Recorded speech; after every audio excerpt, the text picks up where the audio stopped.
Bonjour à tous, bienvenue à bord du train Gigi Forever 29. Aujourd'hui, nous sommes ravis de vous présenter le dernier segment de notre série passionnante sur le développement économique et dégradation de l'environnement, animé par notre estimé ingénieur, Michel Legagneur. Installez-vous confortablement pour une session instructive. Comme Gigi nous l'a si bien rappelé, l'environnement est une responsabilité collective. Nous sommes tous dans le même bateau et il est de notre devoir de le protéger. Michel Legagneur, avec son expertise, souligne une vérité fondamentale. Le développement économique ne doit pas compromettre notre environnement. Il nous rappelle que la prospérité économique et la santé de nos écosystèmes sont étroitement liées, nous invitant à envisager des stratégies de croissance économique qui respectent et préservent notre monde naturel. Suivons attentivement la troisième partie de cette série et embarquons ensemble dans cette aventure pour sauvegarder notre planète. Un avenir durable et florissant nous attend. Embarquement immédiat. Michel, à toi la parole. Merci Mike et bonjour à tous. Comme Gigi l'a souligné, l'environnement est une préoccupation commune qui nous unit. Il est essentiel de promouvoir et d'intégrer des actions contre le changement climatique dans notre quotidien. Sans plus tarder, passons à la troisième partie de notre discussion sur le lien entre le développement économique et la dégradation environnementale. Énergie nucléaire et contamination radioactive. Une autre façon de produire de l'électricité et de la chaleur est par la fission de l'uranium et ou du plutonium dans les réacteurs nucléaires. Le noyau d'un atome d'uranium bombardé par un neutron se divise en deux autres noyaux et produit de l'énergie sous forme de chaleur et de radiation, et des neutrons qui, à leur tour, bombardent d'autres noyaux, déclenchant ainsi des réactions en chaîne.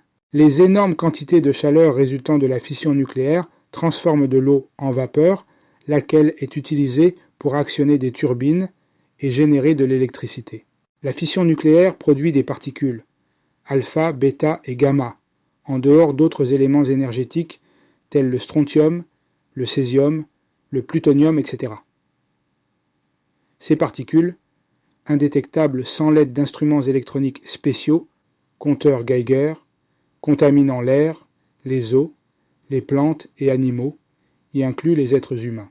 Elles attaquent le système immune et peuvent causer la leucémie et d'autres formes de cancer. Quant au césium et au plutonium, ils constituent des déchets redoutables, capables d'émettre de la radioactivité pendant des centaines d'années.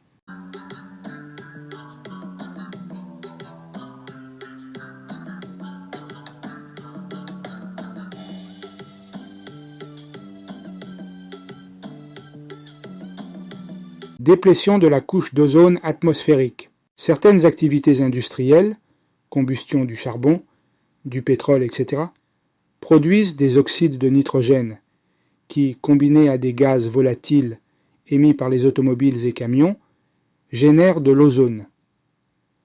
Ce gaz, au niveau terrestre, peut causer des problèmes respiratoires, tels l'asthme, la bronchite, etc., et endommage les végétations. Cependant, l'ozone de la stratosphère est vital à la vie. Situé entre 15 et 20 km au-dessus de la surface terrestre, il joue le rôle d'écran protecteur contre les rayons ultraviolets et est constamment créé et détruit à partir de cycles naturels. Mais certaines substances chimiques produites et utilisées par l'homme et communément dénommées SDO, substances qui diminuent l'ozone, accélèrent ce processus de destruction, ce qui résulte en une couche d'ozone plus mince que normale qui offre aux habitants de la Terre beaucoup moins de protection contre les rayonnements ultraviolets. Ce qui, au dire des experts, cause plus de cas de cancer de la peau et de cataracte en dehors de dommages potentiels de certaines plantes et de certains organismes marins. Les SDO incluent les aérosols, les composants halogénés comme le tétrachlorure de carbone, CClK, et les chlorofluorocarbures, HCFC, etc. Le développement industriel est une nécessité et il est clair que le monde avec sa population actuelle de plus de 8 milliards de gens ne peut pas s'en passer. Il est également clair, toutefois, que cet appétit insatiable pour l'énergie vitale à ce développement est en train de conduire notre planète et ses habitants inexorablement vers l'abîme.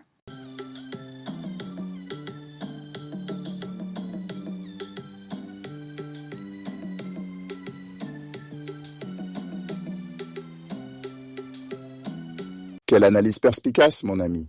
Ta capacité à tisser des liens entre le développement économique et la préservation de l'environnement est remarquable. En effet, la prospérité économique ne doit pas se faire au détriment de notre planète. Les impacts de la dégradation de la couche d'ozonique sur la santé humaine et les écosystèmes sont profonds et nécessitent une action immédiate. Comme tu l'as si bien souligné, l'adoption de technologies plus propres et le passage aux énergies renouvelables sont cruciaux pour réduire notre empreinte écologique. La sensibilisation à ces enjeux doit être une priorité, car chaque geste en faveur de l'environnement contribue à un avenir plus sain et plus durable. Les initiatives telles que la promotion de véhicules électriques et l'investissement dans les énergies vertes sont des exemples concrets de la manière dont nous pouvons allier croissance économique et respect de l'environnement. Merci Michel, pour avoir enrichi notre dialogue avec ta réflexion éclairée et pour nous rappeler l'importance de notre rôle actif dans la lutte contre le changement climatique. Ensemble, continuons à avancer sur le chemin de la durabilité à bord du Gigi Forever 29 Train, où l'espoir et l'action se rencontrent.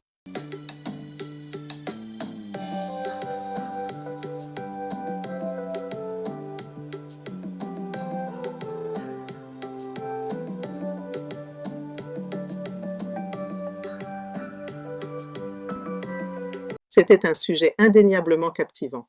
Un grand merci à notre estimé ingénieur Michel Le Gagneur pour son travail remarquable.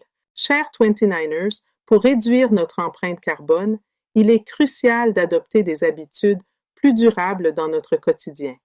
Comme Michel l'a souligné à travers ce sujet fascinant, l'utilisation incontrôlée du bois peut avoir des conséquences désastreuses pour notre environnement. Nous pouvons favoriser les transports en commun, le covoiturage ou le vélo, qui contribuent significativement à la réduction des émissions de CO2. De plus, améliorer l'efficacité énergétique de nos maisons grâce à une meilleure isolation et à l'utilisation d'appareils à faible consommation d'énergie est essentiel. Adopter une alimentation riche en plantes et locale permet également de diminuer les émissions liées au transport et à la production de viande. En outre, soutenir les énergies renouvelables et investir dans des technologies propres sont des étapes cruciales pour garantir un avenir durable. Chaque action compte et ensemble, nous pouvons apporter une différence significative pour notre planète.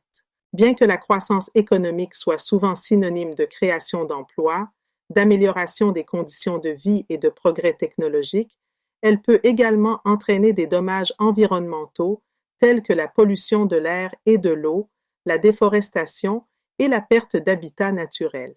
Il est donc essentiel de trouver un équilibre entre la croissance économique et la protection de notre environnement afin que les générations futures puissent bénéficier d'un monde sain.